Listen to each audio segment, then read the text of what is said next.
Pernahkah kamu bertanya, kenapa puncak Gunung Tangkuban Perahu bentuknya seperti perahu terbalik? Ada satu legenda tragis dari tanah Sunda tentang seorang ibu, anaknya, dan cinta yang tak pernah seharusnya terjadi.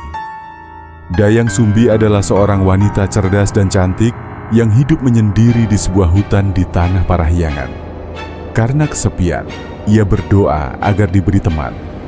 Doanya dijawab oleh seekor anjing bernama Tumang, yang ternyata adalah jelmaan dewa. Dari Tumang, lahirlah Sang Kuryang. Bertahun-tahun kemudian, Sang Kuryang tumbuh menjadi pemuda tampan yang gagah dan pemberani. Ia pergi merantau, tak tahu siapa ayahnya. Dan saat kembali, ia bertemu dan jatuh cinta dengan Dayang Sumbi, ibu kandungnya sendiri. Dayang Sumbi mengenali Sang Kuryang dan berusaha menggagalkan pernikahan itu dengan syarat mustahil. Sang Kuryang harus membendung sungai dan membuat perahu besar dalam semalam. Tapi Sang Kuryang hampir berhasil.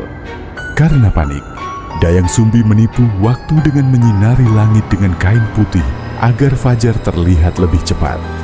Sang Kuryang marah besar, menendang perahu itu. Dan perahu terbalik menjadi gunung yang sekarang kita kenal sebagai Gunung Tangkuban Perahu. Di balik bentuk unik Gunung Tangkuban Perahu, tersimpan kisah cinta terlarang, kutukan, dan penyesalan yang abadi. Pernahkah kamu ke Tangkuban Perahu? Ceritakan pengalamanmu di komentar. Dan jangan lupa subscribe Nusa Whispers buat kisah-kisah Sunda lainnya.